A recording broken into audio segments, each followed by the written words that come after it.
Bottomless world.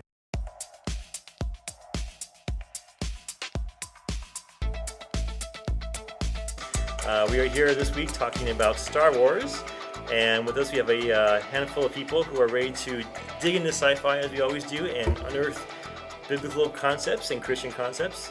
So here we go. Let's start off with Star Wars. We have Monique. Say hello. Hello. Maria over on the far end. Hello. Isela. Hello. And James Bean. Hello, what's up? Okay, so we're going to start off with a brief synopsis from our official synopsisist, as always. James, why don't you give us a rundown of some of the not spiritual, but I guess some of the general themes of Star Wars. Star Wars is quite spiritual. Yes, it is. That's what we're talking about. Definitely, yes. Well, I mean, basically, the plot is your good versus evil, which is a very biblical concept that, you know, Right. there is ultimate good and ultimate evil. They're battling each other. Yeah, there's definitely some Eastern mysticism going on with the whole the balance between good and evil, Right. which is, you know, I mean, you can take that for what it is, but I think that's more marketing than anything else. Yeah. Just trying to cover all your bases. Right. But you know, the biggest themes in Star Wars is definitely overcoming the evil inside of yourself, fighting for something that's greater than yourself. Right. You know, and the whole thing about the Force, that there is it's kind of like a mystical, supernatural partner with you to Right. you know, fight this battle. Right. Good versus evil. You know, there's also the evil, the dark side is driven by fear and selfishness and anger and all these bad emotions, where the good side is filled with sacrifice and, you know, life and things like that. So Right. lots of different kinds of spiritual things that you can talk about. Yes, and after 6 films After 6 films, and yes. 20,000 video games and Not that many. and numerous comic books, Oh yeah, Yeah. lots of comic books. Yeah, I never followed Extended universe. extended universe. Which of course begs the question of, is the next trilogy going to be the expanded universe? It's going to be a follow-up to Return of the Jedi in part 7, 8, and 9? Who knows? Yeah. Well, I mean, it's very questionable because it's not Lucas anymore who's driving it, Which is a good thing. which is After episode 1 is kind of, you know, less said about Jar Jar Binks, the better. Do you guys think that it's a good decision to sell it to Disney? You think they're going to handle it pretty well? Ooh, wow. I think that Disney was well prepared for it because they have. Well, they've been kind of partnering up with Star Wars For a while. especially- Yeah, Star Wars days at Disney World, probably Disneyland too. Do you think they can do a good job on the films, though? Having, I don't know, being Disney as they are? I mean, they did a pretty good job with the Avengers, right? Yeah, they did They really bought good. that from Marvel. They have Marvel. Yeah. Yeah. Wow, that's scary. Disney owns Marvel and the Star Wars universe. I know. That's a little frightening. I know. But did they do Titan AE? Did Disney do Titan AE? Did Disney do Titan? I know, that was Fox. I think it was DreamWorks, wasn't it? Was it DreamWorks? I don't know. I think it was Fox. I don't think remember. it was Disney, though. No, I Disney don't think it was did Disney. Lilo and Stitch, which was sci-fi, but that was like one of their 90s animated, you know. Yeah, well, I mean, sci-fi is a genre. I mean, anybody can do it. Right. It's the people involved Yeah. that do it well. I mean, J.J. Abrams is, you know, he's had a link with Disney because, you know, Lost is ABC, and ABC is owned by Disney, so he's got that link there. And so it's really the people that are involved that are really gonna make or break. Right. you Well, I know. think they'll actually do a good job because the Avengers was well done, and I think Disney really prides himself on honoring the properties that they deal with. I hope so. And Lucas did feel good about it, but I don't know Yeah, how much that means. But you give me a check for Lucas, 20. yeah, how I many think I billion? feel good 5 with the billion? check for I feel good with several that, $1 too. million too. Right. So why don't we start off with some of the spiritual themes, maybe some ideas you guys had for spiritual parallels that maybe you saw that were kind of biblically based, or you thought were good examples of the Christian walk, or anything along those lines. Any thoughts off the top of your head that come to mind? Well, for me, the biggest thing that I always gravitate back towards is the struggle that whoever it is, Anakin or Luke, has with being dark side or light side. Mm-hmm. The very middle of the middle of the middle. Right in the middle of Empire Strikes Back, you have the classic confrontation of Luke versus Darth Vader in the Right. tree. The tree? The tree, inside the tree on Oh, Dagobah. that's right, Dagobah, yeah. Yes, on Dagobah. And, that weird scene where he cuts off Darth Vader's head. It turns out to be his face Right. inside the mask. And, thematically that really, it really speaks to how all of us have the potential to be good or evil. Right. There's good in us and there's evil in us too. Right. Which is, the Bible's full of that. Right. We were originally created as, image bearers of God.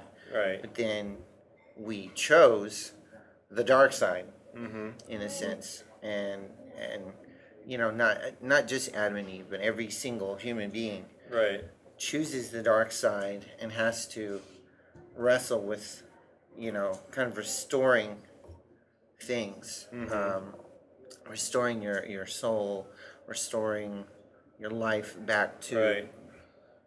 back to the light side. I kind of see it more like we're born into the dark side, actually, more than a choice. I mean, we are given a choice, but by nature, we're born with a sinful nature, so... Yeah, well, that begs the age-old question. Philosophers have been thinking about this for I know. centuries. We can tackle it, Are though, we in born our evil or are we podcast. born good? I think we're born neutral. You think so? I think we're born neutral. We have the ability to do both. Mm-hmm. But I think our ability to choose good over evil is inherent in our relationship with God. Right. Without God, we're always going to choose bad. Right. With God, we can choose good. Right. So I guess in a sense, part of our nature is born evil. Mm-hmm. But at the same time, we're image bearers of God, and God is not evil. Right. So you can't say, "Oh, we're just evil people." Mm-hmm. We're not just evil. Right. So that's where I'm a moderate, so I'm trying to balance the two out. Yeah. Yeah. So without God, absolutely, we always choose what's selfish and what's self-serving. And, Well, Luke was kind of a moderate too, because even though he was tasked with killing Vader, he's like, "There's good in him. I felt there's it." good in him. Yes. Mm-hmm. Yes. I always liked. And he was not just being sentimental. I always like how. Well, I haven't seen the films in a while, so I watched them recently, and I always thought it was entertaining how Obi-Wan Kenobi was chewing out Luke for not wanting to kill Vader, but then Obi-Wan himself had a hard time killing Vader. I know, In the newer trilogy. Oh, it was worse. What Obi-Wan did was worse. Hey, he got his case. You couldn't do it yourself, right? I couldn't. But that's something I had a problem with. And, Right, because in Return. he slashes his legs off and it just lets him lay there and burn to death. Well, the franchise had to continue. I know. That's a real story there. Bad storytelling. Storytelling. Yeah. Well, I guess Obi-Wan couldn't bring himself to kill him. It was the whole idea. Which is worse. I can't bring myself to end your pain, so I'm going to let you suffer more Burn to death. and burn to death. I had It's it like, coming. wow, this is a Jedi doing this. I can't believe this. Yeah. So, but Yeah, and I think it's simply said that without a relationship with God, or without God, we can become evil. We can go toward the dark side. Mm-hmm. But I think with Star Wars, they had that backdrop of that constant training in with Yoda and Right. Oh, yeah. yeah. I mean, there was just that constant training that was happening. So yes, without God, we can go toward the dark side, but in reality, without the constant training and the constant renewing of our mind and the constant leaning toward the good, Yeah. to stay away from the bad, because that's where I think Anakin, when it shows the struggle where he's struggling with making that decision to go toward the dark side, and he's being fed all these lies. But in a sense, he's being trained too. he's being trained Right. as well. That's right. But he's being trained by both sides. Right. But the constant was the training that he got from the Jedi. You know, and to me, evil is easily creeps in. Yeah. It creeps in no matter where you're at. That's what once you're Yoda surrounded said. by it. The dark side is not more powerful than good. It's just easier. Yes. Actually, someone did say that the dark Yoda. side is more powerful. No. Didn't he? Well, no, not Yoda. Yoda said, because Luke directly asked him, it's like, well, is the dark side more powerful? He said, no. Oh, that's right. That's the interview with It's Lucas. quicker I saw. and easier. He said that dark side is stronger, I guess, in abilities, but ultimately it's self-defeating. So therefore, it's not stronger. Right. Right. Right. You can do more with the dark side, I guess, is the point. But in doing so, you're going to defeat yourself. Right. Yeah. Right, because the driving force of the dark side is selfishness Right. and anger, Right. And fear. Yeah. and all the things that are self-preserving. Right.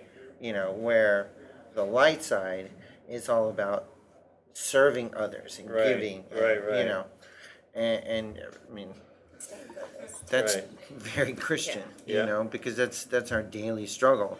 You Yeah. know, who Yeah. am I going to focus on today? Myself and what I want, Right. or am I going to try and give myself to somebody else? You know. Right. Yeah, actually, it's my first point I had written down is that in watching the films again, after not seeing them for a while, it really reminded me that we're really a world at war. You know, this world is at war between good and evil every day, not just like, you know, cops and robbers kind of stuff. I mean, Yeah. you know, spiritually, you know, but we don't think about it much. I mean, here in America, you know, we have cable TV, and we have cars, and we don't really pay attention much to the spiritual battle that's happening around us every Right. day.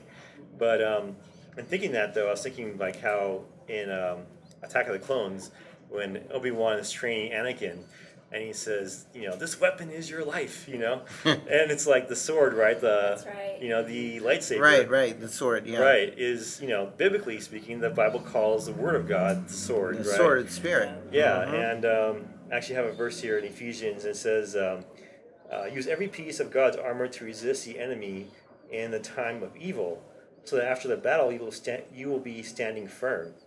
And it goes on to talk about, you know, metaphors of armor, basically. In the end, it says, put on salvation as your helmet and take the sword of the Spirit, which is the Word of God. So it's a very, very close comparison there. Like the whole Star Wars is basically about lightsabers, you know. And one of the coolest part about Star Wars, you know, and it's like in our daily lives. I mean, we need God's word so badly, you know. And I haven't. My wife and I'm doing a lot of counseling. We've had a lot of issues come up recently in our marriage, and we've been fighting. In other words. I don't mind publicly disclosing that. You always have conflict in your marriage. That's right. And what's really made me aware, though, is that the counseling we've been seeing has been really helping me to see the lies that we believe, how it drives us, and how it can actually, you know, shape our whole lives around these lies that we kind of like agree with in a certain point in our life. And what it made me think about was like the things that were making us fight so much, and we basically had kind of surmised in our minds like, okay, this, you know, my wife thinks this about me, so I'm gonna be upset when this issue comes up, and it's just like triggers, and it's just preconceived ideas that already exist. And and thinking about this, I was thinking about the Emperor, Palpatine. Oh, man. And how he creates this whole web of lies around Anakin when he's growing up and being trained as a Jedi, and he's supposed to be his friend, and the whole time he's coming up with all these different ideas, like, oh, the Jedi can't be trusted, they're trying to take over, and I'm your friend, and you should really think about what they're trying to tell you and how they're trying to make you think and all this kind of thing. And it just tells you, it reminds you of how much Satan really gets into our heads. And without realizing it, we can make these kind of subtle agreements with him that shape our lives, And like a fleeting thought, like, oh, I'll never have the job I want, or I'll never find true love, or not me because I'm married, but but I mean, those kind of thoughts can enter your mind, and if you're not careful, you can agree with them so easily and start believing it. Right. Yeah. Yeah, well, I think, the thing you were saying earlier, Monique, about training, I think that's exactly what Satan's training is. He trains us secondly. Every second he's training us to believe the lie of this world. Right. Which is, another great movie, The Matrix. Right. The whole world is a big lie. Right. Everything is a lie. And it's deliberate. Right. Because the Emperor isn't just, I'm just saying lies just because I can't help lying. There's always an agenda. There's always a plan. It's right. It's training, because training is always deliberate. Right. Just as we're being trained by the Bible deliberately. Right. By the Spirit. Satan is also trying to train us with everything we see and do, and our culture, and every billboard that we see that tells us to, your car's not good enough, you want this car, this, you don't wear the right clothes, you gotta wear these, or anything like that. Right. We're being trained every day by this master manipulator and liar. And it's interesting how he feeds our pride. And along with feeding our pride is that innate feeling of fear. I think the fear is kind of like the bottom line of pride.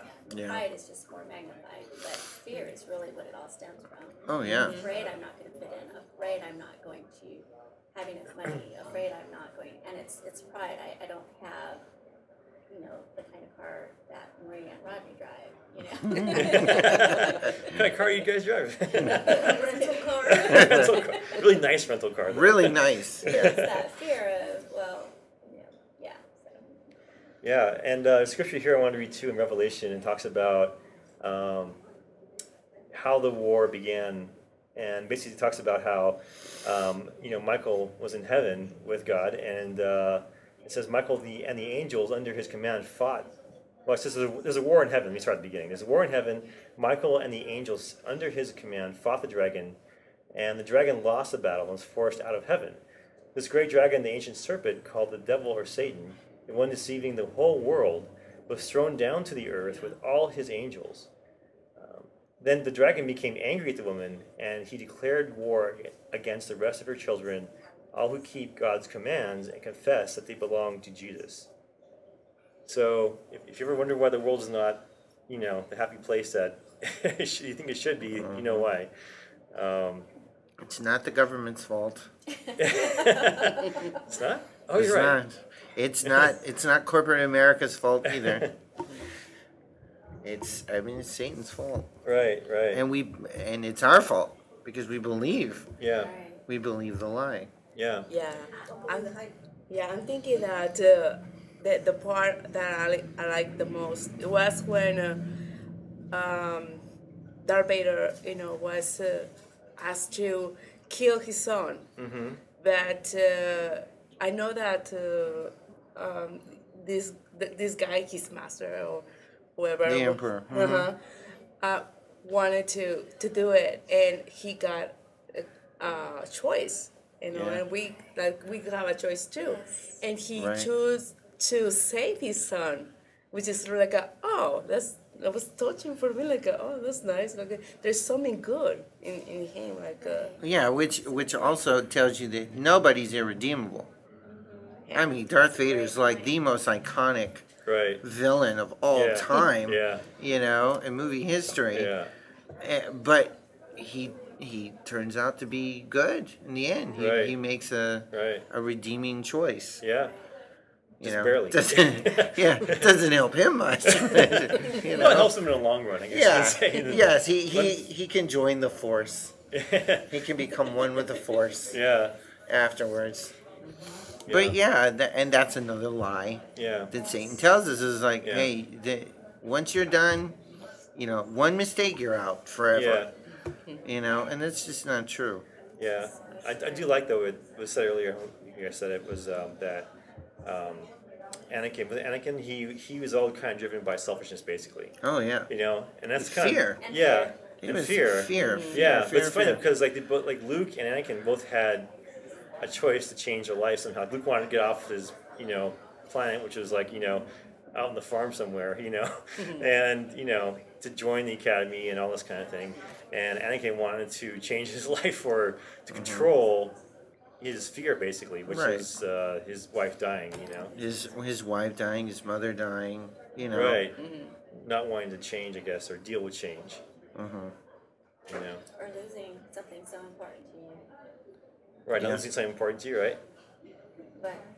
Huh? Yeah, that's what she said. Yeah. Well, yeah, because that was his driving thing. Right. Was especially in the third movie. Don't think it was portrayed as deeply as it could have, but even what there was, I mean, you see that he's driven by the fear of losing the little that he knows. Right. I mean, he's forced to leave his mom to join the Jedi, and then then he feels guilty that he wasn't there to save her. And then, with Padme, he's got these dreams that she's going to die, and he's like driven to go, no, I got to save her. So he's not really thinking so much about them as he is thinking about how his life is going to be affected by losing them. Which is, it's subtle, but again, that's how Satan works. Right. It's a very noble thing to want to save someone's life that you love. Right. That's noble, but what Satan does is he twists that into a selfish thing where you're doing something good. It's selfish ambition. But you're doing it for selfish reasons. Right. And I'm guilty of that. Oh yeah, I'll give $1 to this homeless guy. Wow, I feel good. I gave $1 to a homeless guy. Because I did a good thing. Right. But okay, why did I really do that? Did I really care about the homeless guy, or did I just want to feel good about myself? Right. Right. That's even good deeds can be selfishly motivated. Right. And that's how the Emperor got Anakin. Right. So. And because we're on the outside looking in, it's so clear to us that all of his decisions, all of Anakin's decisions, were based on emotion. Oh yeah. And it's so easy for us to make simple mistakes when we base our decisions on emotion, rather than really looking from afar at the situation and taking all of that wisdom that has been freely given to us by the Jedi, us, by God, his people. Yeah. And instead of taking that wisdom and utilizing it in the right way, we take all of our emotion and we act on it instantly in that moment. And that's where you see this huge downfall happen. Right. Because he based everything on his emotions. Right. Instead of action. Well, that reminds you the final scene in Return of the Jedi. He was goading Luke. He's like, all your friends are gonna die. That's right. Everything's gonna be terrible for you. You want your lightsaber, don't you? You want to strike me down, and just goading him into giving into his feelings. Yeah, the same way when the Jedi were coming in, years before to kill or arrest the Emperor or Palpatine back then. Oh yeah, he was like sending his telepathic thoughts to Anakin, like, if they come and take me away, your wife's gonna die. Oh, it wasn't even telepathic. It was like, you must help me. Later, yeah. That whole thing. Yeah. Well, I think it's an interesting parallel too, because Anakin even confessed to Padme in Revenge of the Sith that he said he's not the Jedi he should be, right? He wants more. He wants more power, more this, more that, and he doesn't want to settle for what he's been given. Right. And it's kind of like the scenario we have. It's like God gives us everything. Ungrateful. Yeah, and we still want more. Discontent. Yeah, and some people, it's like are not content with what God offers them. He offers them everything if they want to take it. Life to the full. You don't have to worry about problems. You don't have to worry about stress. Don't have to. There's so many gifts that God can give if someone were to accept what He has to give them. But for a lot of people, it's not good enough. And they want more. They want more than that. Right. They want to control their own lives. They want control. Exactly. Right. They want God to be a vending machine. Right. Yeah. Yeah. So it's like, God, thanks for giving me all this stuff. Now give me the next thing. Yeah, in the same way Anakin wasn't satisfied with the powers he has as a Jedi already. I know. Nice. It's like, give me more. I gotta save my wife from dying, and I can't change. What I have isn't enough. Right. Yeah. I mean, come on. Look at any billboard. That's what we're being told constantly, every day. What you already have is not enough. Yeah. Yeah, you Keep gotta up with keep the up with the Joneses. Joneses. Yeah, Absolutely. well, capitalist nation does, but Yes, well, yeah. I mean, I love America, but our economy is based on very sinful thing there, Yeah. You don't hear too much about being content. Yeah. Oh, yeah. I mean, That was a good point that you made. Which We one? base too much on being content. Yeah. yeah. Or not being content.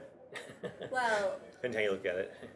yeah, that's true. Yeah. We just want to be content, but Right. content is always taking it to the next notch, to the Yeah. next level. Well, Right. I'm not Well, that's, content. I will be content. I will be when- content when, yeah. Yeah, that's the Never. catch. is Well, that- yeah, it's like that classic It's never satisfying. question they asked, Howard Hughes.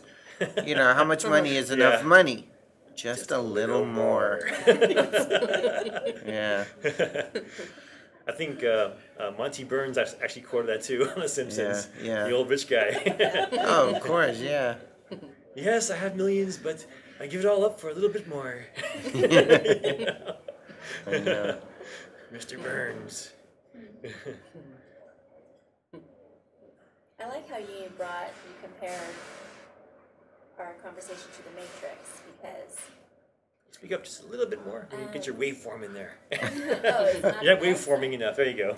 Well, As I was saying. because every day it's a decision that we make to choose what's right or to give in to our selfish nature. And I have tweeted several times, and I don't know if you've seen it. Something along the lines of, which pill do I want to choose? What pill will I choose today? The red pill or the blue pill? Which Right. pill do I want Right. to choose today? Yeah. And I was also going to say it's not enough for Anakin to have, he was open with Padme, and Right. he was open telling her, this is how I feel, this is where I'm at, this is where I see myself going. Sometimes we feel like that's enough. As long as we say it, we bring it into the light. Is how Right, we call right. it. Bring it into light. Yep. But along with bringing it into the light is making the right decision, making the right choice in the moment, and that comes with your true nature. If you are really connected to the light, in our case to God, or if you have more of a connection to the dark. Right, right. Yeah, that's true. It's true. Yeah, it's interesting how that works out, because you have a situation where Anakin's decision. I mean, in the film, uh, there's always this sense that there's a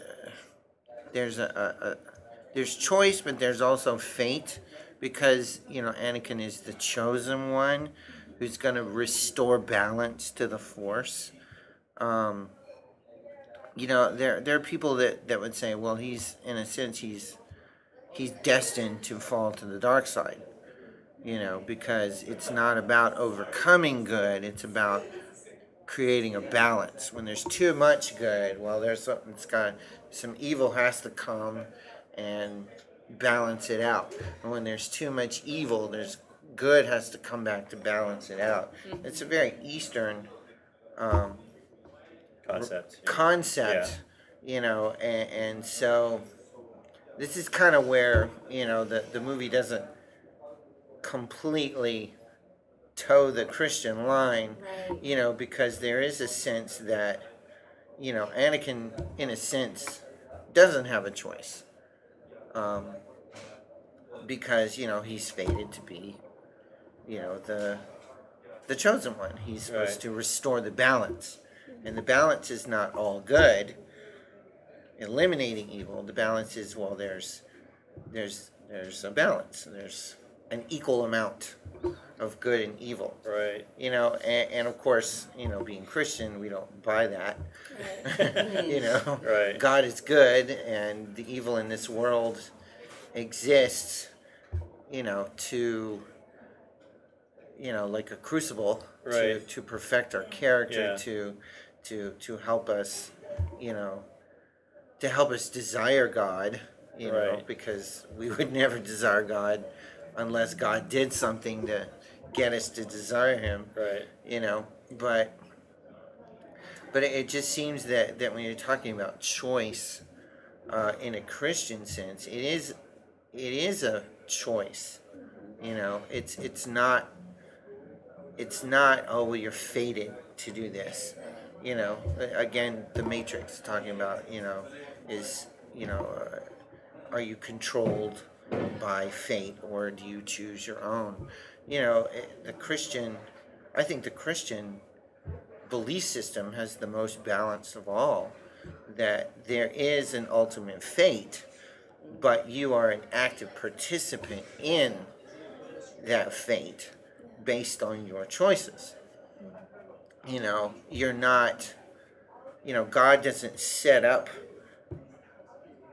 all of space-time in this way, in this, like a writer does, where this is just gonna how it's gonna happen, Right. because I'm God and I'm the writer, and this is how it's gonna happen. Right. God is a God of love. He wants us to participate. He's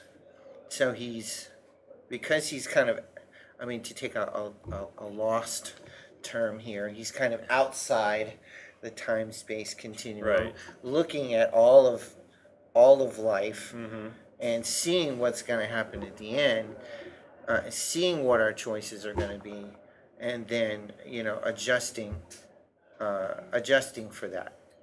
Yeah, that's Now, one way to some look at people it, I some guess. people Yeah. would say, "Oh, well, that's God's not really in control. We are in control," which is like, no, the ultimate outcome is still going to be the same. Right. Right. But it's not like an Eastern thing where you're not really allowed to choose. You're just a puppet. Yeah, well, same to be said for Anakin, though, because he had a choice, but he Right. also had a prophecy that was about him, Right. bringing balance to the Force and destroying the Sith and all that. Right.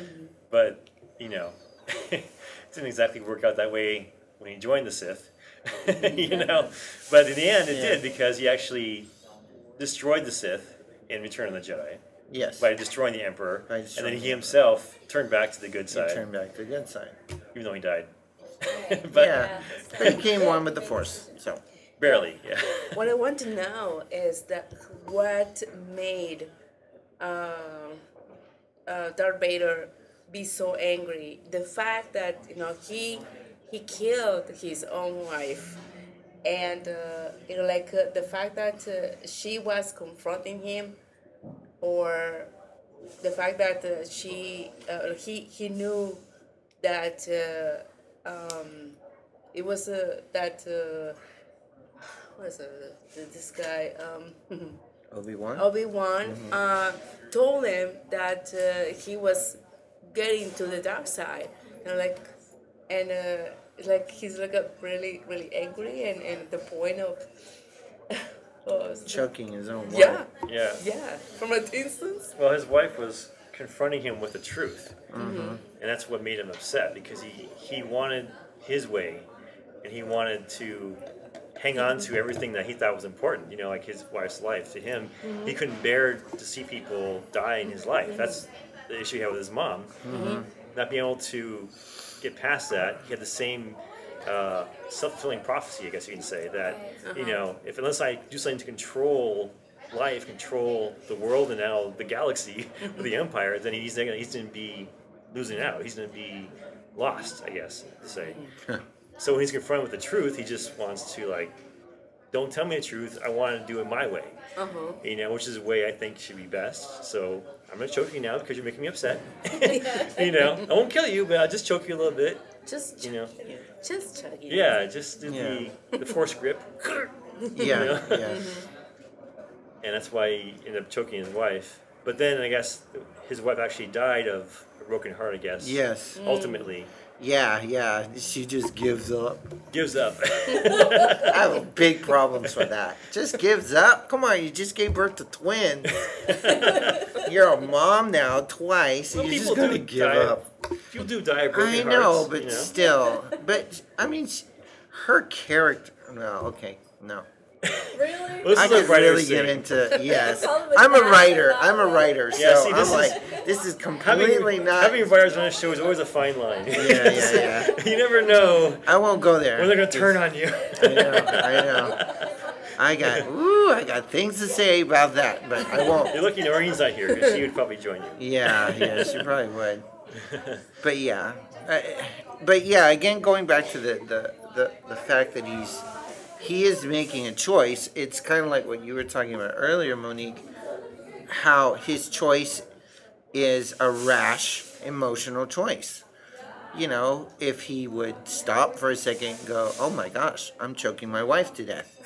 If he just stopped for a second and realized what he was doing, then, but he had given in to the dark side at that point. He was feeling the power of anger and hatred, and he was giving into it. So he had made the choice. That's true. And when you've already given into that sin, the last thing you want to hear is the truth.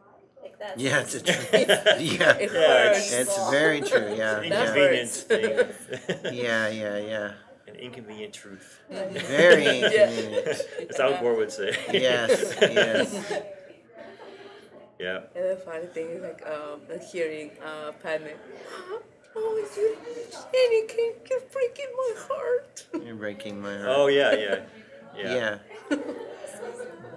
Which if you think about it, if she did die of a broken heart, that was a choice too. Is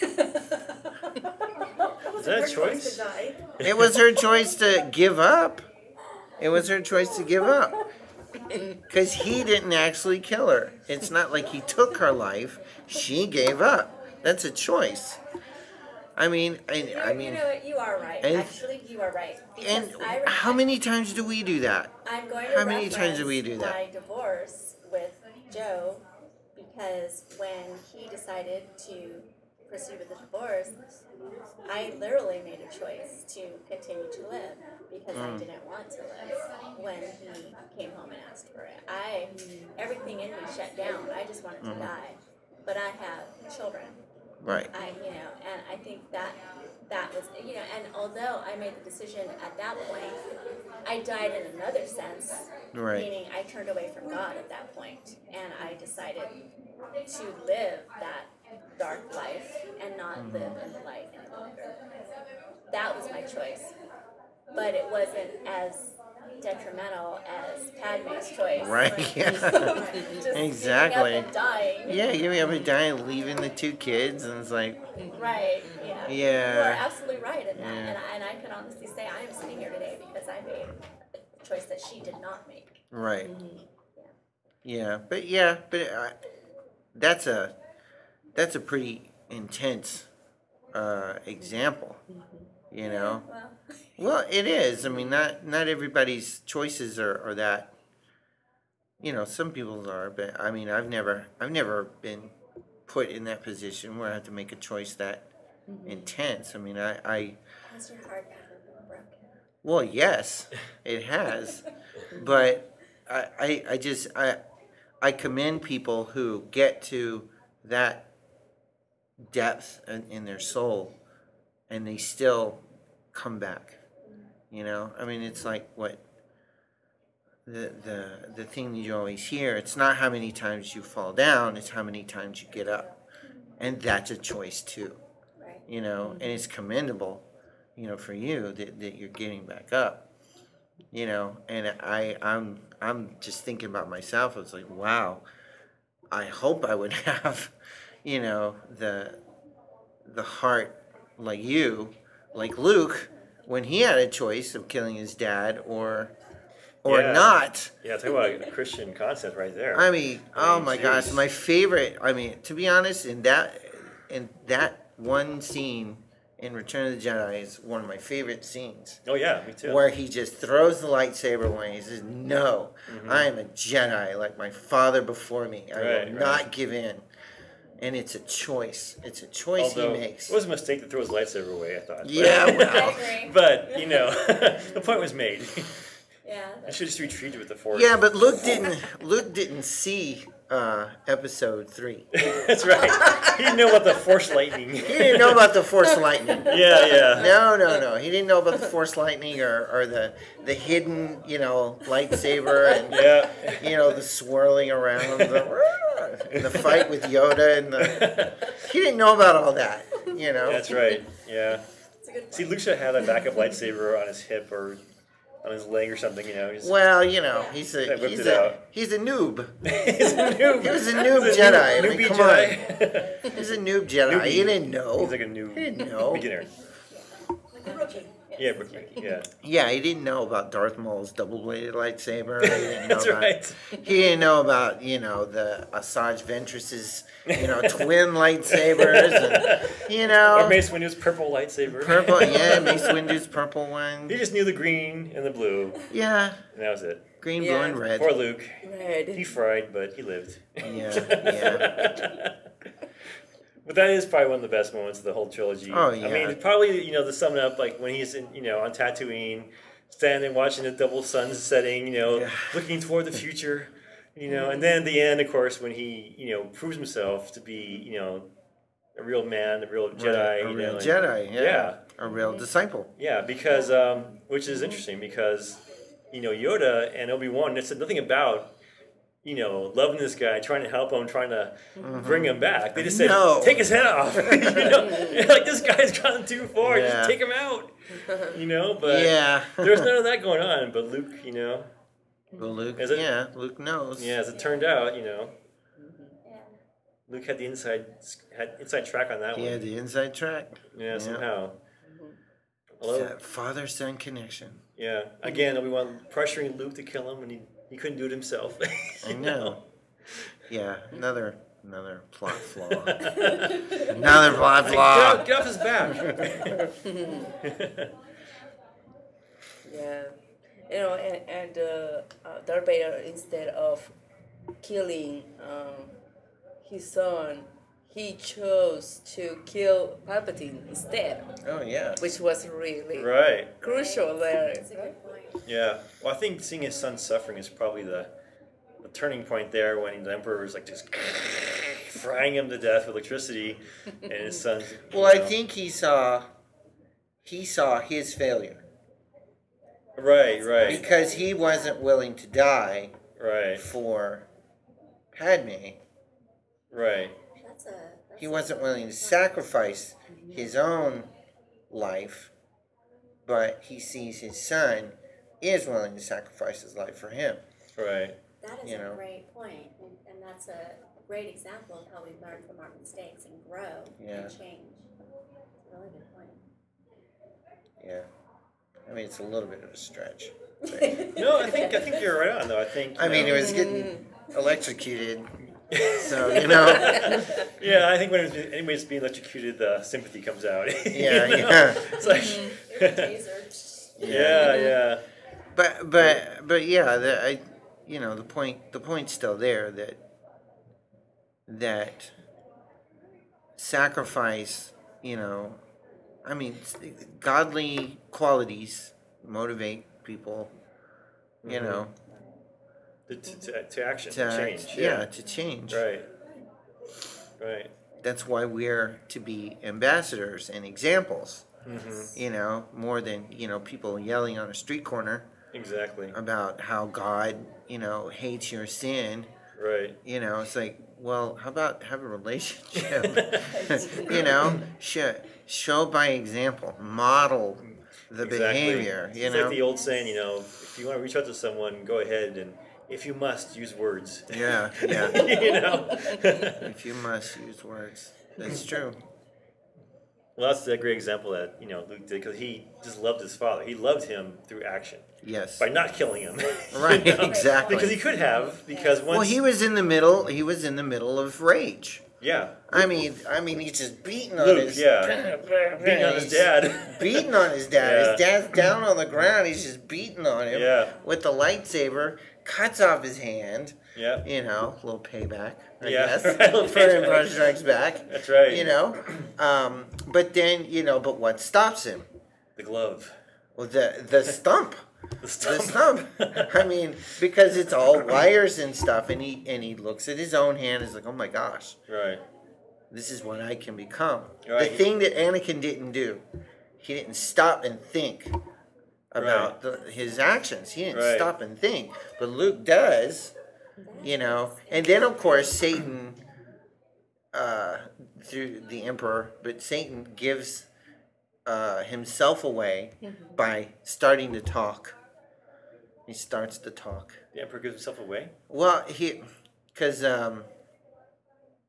he's beating on him, and he cuts his arm off, and he's about to just get him, and then the Emperor says, good, give in to your hatred. Yeah. And that's what makes him stop. It's like, wait a minute. Because Satan's flaw is his pride. Mm-hmm. The Emperor's flaw is his self-confidence. Mm-hmm. He's so confident in his power. Right. That it doesn't matter. He can speak, but he spoke at the wrong time. Right. Because his voice actually triggered Luke to stop and think, wait a minute. And that's when he looks at the stump. That's when he looks at his own hands like, oh my gosh, I'm becoming like my dad. Yeah. And that's when he can throw the lightsaber away and says, no, I'm not gonna do it. Right. So I find that very good news, because Satan's always gonna make a mistake. Based on his own pride. Right. And that's, like it says in the Bible, God will never tempt us beyond what we can bear. Right. I think a lot of times Satan will tempt us to the point where he overdoes it. Like the Emperor did. Yeah. And that's our moment. Yeah. That's our moment to go, oh, wait a minute. Yeah, I would agree with that. Because, it's like when you're tempted, you never ever really, taken by surprise. I mean, you kind of are, but you know what's going on. Oh, yeah. Mm-hmm. You know you're being tempted, but you're right. Sometimes it's like such a temptation where it's not covert anymore. It's not blatantly obvious the choice you're being given, Yeah. So... Yeah, the bag of money on the ground. A bag of money. Okay, I think... I'm going to take this, but I'll return to the authority. Yeah. Or won't I? There's some bills to pay.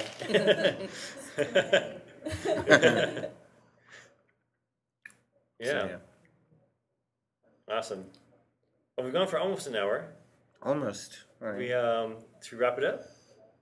Yeah. I guess. Is there any more? No, I've got through my notes. I'm done.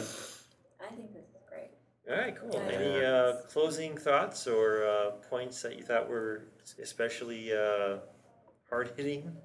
I'm a little disappointed. I never saw the flaw that Lucas took. Speak up just a little The bit. Eastern.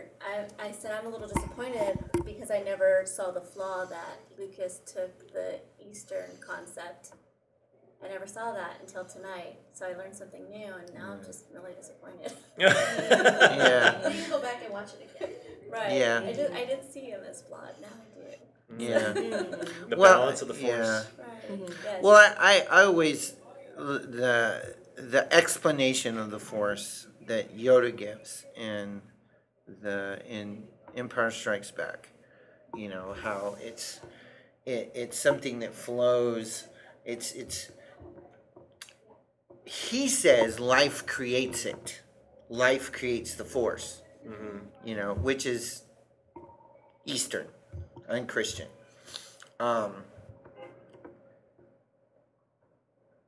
Other than that phrase, everything is true in a Christian sense. Everything else he says is true because it binds us.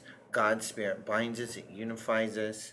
It connects us, you know, in a way that is supernatural, really. Right. And if you just, I mean, in my mind, I just flipped it. I was like, no, the Force creates life, you know, and I thoroughly reject that whole midi-chlorian thing. That's Yeah. I explicitly reject that theory. That's dumb. That's a dumb theory that they came up with. Yeah. Sorry, George, if you hear this. Yeah. Well, you know why it's But- so unpopular, though, right? Because it takes a spiritual concept and it grounds it so firmly into Into reality. something naturalistic. Yeah, it just Yes. takes away all the magic and all the fun and all the Right. the thought that one day I too could have the Force. You know, that Yeah. kind of notion. You know, it's like, Yeah. no, your midichlorian count isn't high enough. Sorry. Right, yeah. Which, you know, yeah, that was just... These symbiotic beings that exist in your blood, basically, Yeah. would channel the Force and give you the energy. Yeah, but that's dumb. That's just dumb. I'm sorry. Yeah, you know? it's But a noble effort. but I the didn't- rest of what he says about the Force, I think that's absolutely how to describe God. God's Spirit is everywhere. You know, it creates life. His Spirit creates Right, life. it's the other way His around. Spirit connects us one to another. Yeah. You know, because we are all His creations. You know, and there is real power in tapping into that force. You know, he can't levitate rocks, which would be so awesome. I'd love to be able to do that. Yeah. But there Very is. handy. But God Himself in the Bible says that your weapons are not the weapons of the world. Right. Your weapons are not physical weapons. Your weapons are spiritual weapons. Yep. And that's the Force. It is. That's the Force right there. Yeah. So You all know? you listening who want the Force, all you gotta do is know God. Know God. Seriously, and Know God and reject the midi-chlorians. Yeah, that's right. Is that our closing point? No you God, want- reject midichlorians. Midi-chlorians. Down with midi-chlorians. All right, cool. Well, I think we've ran the gamut. I think we're good for this episode. So please join So, us. Please join us again next time, and we'll be back. So thanks for listening, and May the Force be with you. may the Force May be the with Force be with you. Good way Yes. to close it. There you go. There you go. Great job. Da-da-da-da.